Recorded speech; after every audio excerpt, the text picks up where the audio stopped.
compared to those in the US. I personally purchased almost all the books on American art necessary for my own research and teaching, and lend them to students who are willing to read English. I may be the only individual in Korea who subscribes to the American Art Journal, and the only university to do likewise has an American Studies program and a library supported by the US Embassy in Korea. As for visual resources, the majority of students in Northeast Asia have not had an opportunity to pay their respects in person to a Copley, a Bierstadt, a Homer, an Iksan, or a Ryder.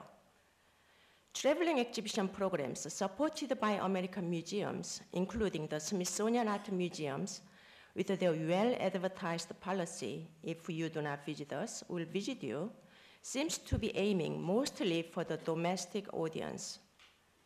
We did have, and still do have, traveling American art shows in East Asia.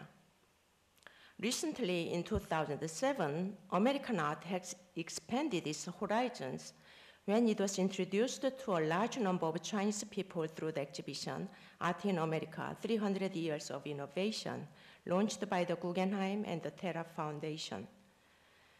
Art exhibitions have proven to be excellent means not only for cross-cultural communications and mutual understanding amongst the nations, but also for furthering political, diplomatic, and economic gains in an international society.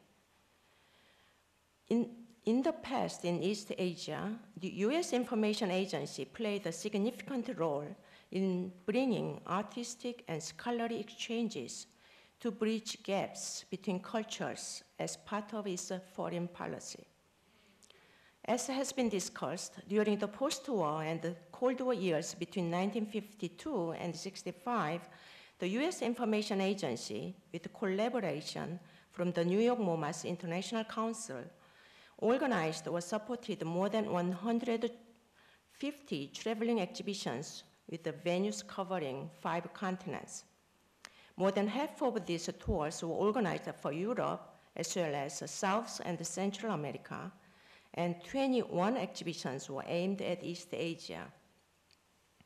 A good portion of them were sent to Japan, which was undergoing a rapid transformation from America's enemy to an indispensable ally after the war. One of the first exhibitions organized for an East Asian tour was the 8th American Artist Exhibition of 1957, which included 4 of the so-called Northwest Coast artists, known for their keen interest in Asian art and ideas. About 30 works by Mark Tobey, Maurice Graves, Kenneth Callan, and Guy Anderson were represented in this show, which toured first in South Korea and Japan, and then in the Philippines, Australia, and New Zealand. It was interesting that the US Information Agency did not select America's great landscapes or the westward whole expansion images illustrating manifest destiny, or the new heroic and masculine, quote unquote, American type paintings of abstract expressionists suitable for representing America's power in the New World Order. Instead, it chose these Pacific Coast Seattle area artists who were more or less shunned from the New York mainstream art world due to their obvious multicultural taste and so-called, quote, unmasculine, mystical, end quote, and Asian-esque characteristics. Writing on the purpose of this exhibition, Time magazine commented that because of their Orientalism, mysticism, and the calligraphic style, they would be welcomed in the Far East, listing ironically the very elements for which they were undervalued in the US. The US was not the only country that utilized art exhibitions for foreign policy and communications between cultures after World War II. Japan also attempted to replace its jingoistic image with an aesthetic one through its art exhibitions. After the San Francisco Peace Treaty, the Japanese government, in collaboration with the US, organized the exhibition of Japanese paintings and sculpture in 1953. In the following year, a traditional Japanese house and garden show, as well as a Japanese calligraphy exhibition at the New York MoMA were great successes and instrumental for formulating the Japan boom in the US by 1954, remarkably soon after the war. In a similar context, after the Korean War, the Korean government, with the US support, sent out the exhibition Masterpieces of Korean Art to 8 American cities in 1958 in an effort to convey the impression of a culture possessing strong artistic traditions dating thousands of years. Major Chinese exhibitions in the US included the 1954 Chinese Painting Show and the series of exhibitions launched after President Nixon's 1972 visit to China, as well as Deng Xiaoping's trip to the US. Interestingly, in contrast to Japanese, Chinese, and Korean exhibitions, which stressed their long-standing tradition and history, American art exhibitions in East Asia, with a few exceptions, invariably dealt with post-1940 art, demonstrating American freedom and diversity, thus unintentionally causing Asian students to conceptualize the art of the US as having a shorter history than it actually has. The intrinsic merit of American visual culture established on American soil is often questioned once it crosses native borders. Most students show great interest in American art beginning from the 1940s, but considerably less in art prior to early American modernism, and even much less in anything before the Hudson River School. Before my study in a master's program in the US in the late 80s, I had received another master's degree in the field of modern art in Seoul, where I studied under Korean professors who were Sorbonne graduates specialized in French art. I never heard of John Singleton Copley, Thomas Cole, or Winslow Homer. I had spent US dollar bills with George Washington's portrait, but was unfamiliar with Gilbert Stuart. The situation has seen little change in Korea over the past 20 years. A couple of instructors might include Thomas Aikins and Mary Cassatt in their teaching of modern art, and a few more professors might discuss Stiglitz, O'Keeffe, and Harper. In my experience, having discussions on pre-1940 American art occurs more often while conversing with those in American studies than in histories of Western art. We have the Association of Historians of Western Art in Korea, which is composed of 3 divisions. First, art theory and criticism. Second, art up to the 18th century. And third, modern and contemporary art, for which I have been serving as the chair for the last 3 years. We hold nationwide conferences or international-wide conferences and symposiums 3 times a year, but proposals for pre-1940 American art are rare. This situation is largely due to the fact that Korean scholars trained in France, Germany, and Italy are the majority in the field of art history up to the 1930s, and those trained in the US focus mainly on contemporary art. The lack of American art text published in Korean, of course, is another contributing factor. But the door is open for American art. I have been delivering and publishing papers on American art since my teaching in Korea began in 2001, mainly dealing with the cross-cultural exchanges between the US and the Northeast Asia from the 1950s onwards. Moving beyond academia, I try to accommodate invitations for public lectures on American art. Just in these past 3 weeks in September, I gave a series of lectures on the Smithsonian American Art Museum, Free and Secular Galleries, Herschel Museum, National Museum of American History, and National Gallery of Art for an audience of about 150 people gathered at the largest art center in Korea. To most of those in attendance, it was their first time ever hearing details about the Smithsonian museums, as well as pre-World War II American art. These are some of the 900 PowerPoint images I showed in my lectures. So there's Bierstadt and Tanner and the Namjoon Paek archive and some personal photos as well. As for the students, they tend to approach American art more as a means to understanding the US and its people and culture than for its aesthetic aspects. They find the subject matter raising issues of race, gender, nationality, ethnicity, and cultural encounters and identity to be more appealing. During my school years in South Korea in the 80s, seminar discussions about American art concentrated on several selected issues and began with Banshan and social realism, in which we found parallels to Korea's political and social predicaments at the time. Such an approach and correspondences still hold appeal. Asian students' responses to American art may differ to a varying degree, depending on their own interests and goals, as well as mirror their respective countries' shifting relations with the US. The needs of students of each Asian country determine how the art of the US is perceived and defined.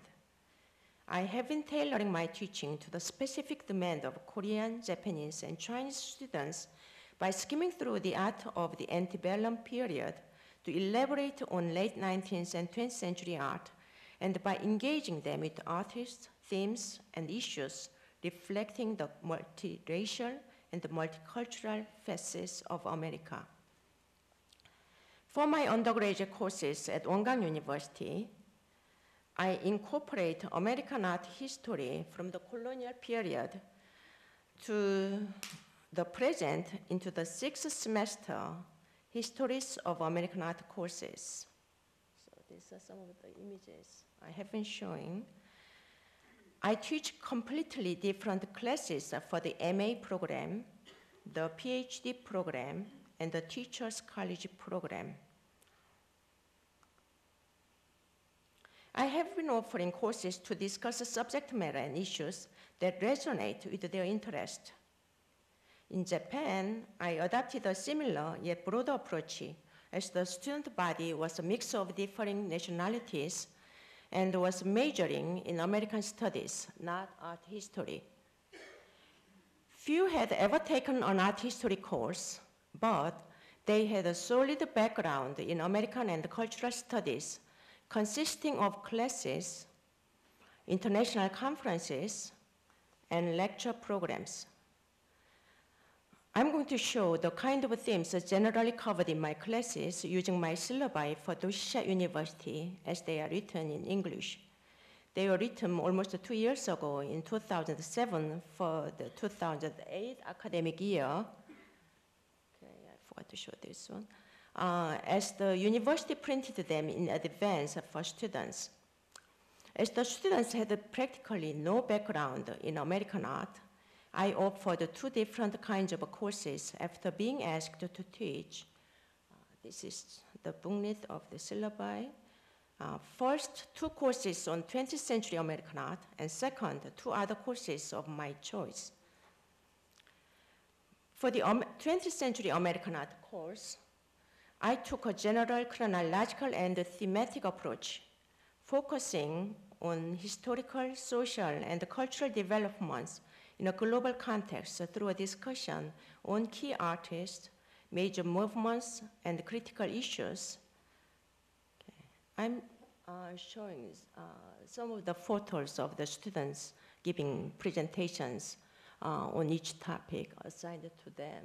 So there's Dove and Manet, O'Keeffe, and Harper, and Jacob Lawrence, and Saburo Hasegawa, and Warhol, and Chinese student talking about Chinese pop art.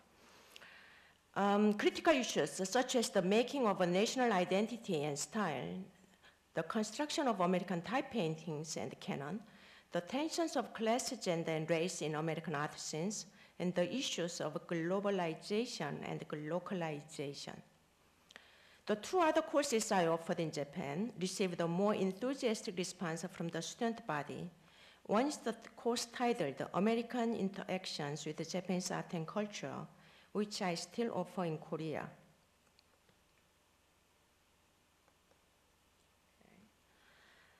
This class deals with American interest in Japanese art, ideas and culture, as well as America's conflicting attitudes toward the nation as manifested in American popular culture and various fields of the arts. The themes covered in most weeks are actually a collection of my own papers that I published in Korea over the last 10 years. It traces the various aspects of the reception and appropriation of Japanese art and culture in American production, including American Japonism, early American modernism, the Pacific Coast artists, abstract expressionism, the fluxus, the beats, and so on. The class discusses this subject in the light of race and gender issues, cultural politics, critical perception and reception of Japanese art, and institutional Zen Buddhism, and anti-Asian sentiments and American nationalist tendency during and after the war. And once again, this student's presentation giving talks on Whistler and playing shakuhachi, Japanese flute in class, and talking about Hollywood movies and dramas and tattoo art. Another course is Asian American Art, which is an introduction to the diverse themes, aspects, and issues of Asian American visual art, artists, and artistic production, in particular of Japanese, Chinese, and Korean Americans. Various forms of visual arts made by and about Asian Americans are discussed within the context of transnational Asian American histories, cultures, and identities.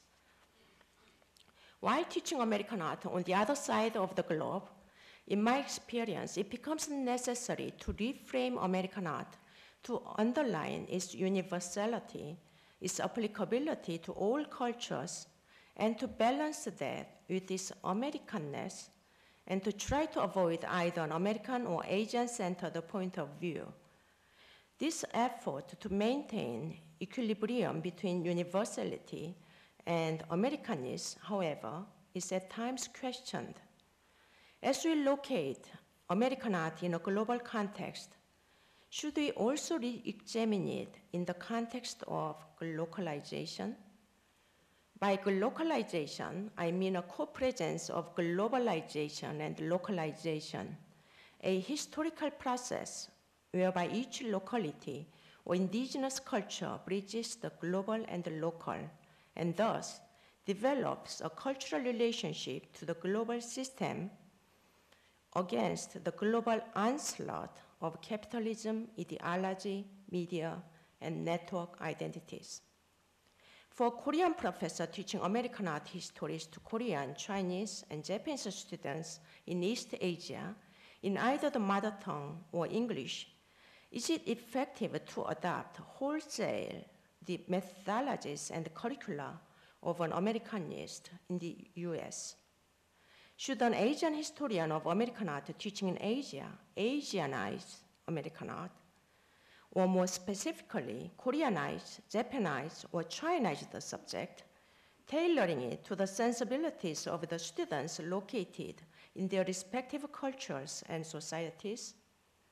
For instance, discussions on Asian American art within the context of transnational Asian American histories, cultures, and identities, as done in US universities, may not work in individual Asian countries that do not support a pan-Asian concept. For many Asian students, Asian Americans do not exist. Instead, there are only Chinese Americans, Japanese Americans, and Korean Americans, and so on. Teaching American art in East Asia invites some significant revisions in the canon of American art history and the relocation of major and minor artists currently engraved in and out of the mainstream. Most Asian students show less to little interest in the American construction of the histories of American art, but demonstrates much more interest in the reinterpretation of American art that caters to modern Asian experiences and issues. These questions have caused me to reflect on and understand the reasons why American organizations, including Christian missions, have changed their strategies over the recent years concerning Asia and have been increasing their effort to cultivate native emissaries in tandem with sending American counterparts trained in each society's language and culture. Is it not due time for us to develop alternative methodologies for approaching American art in this era of globalization and localization? Thank you.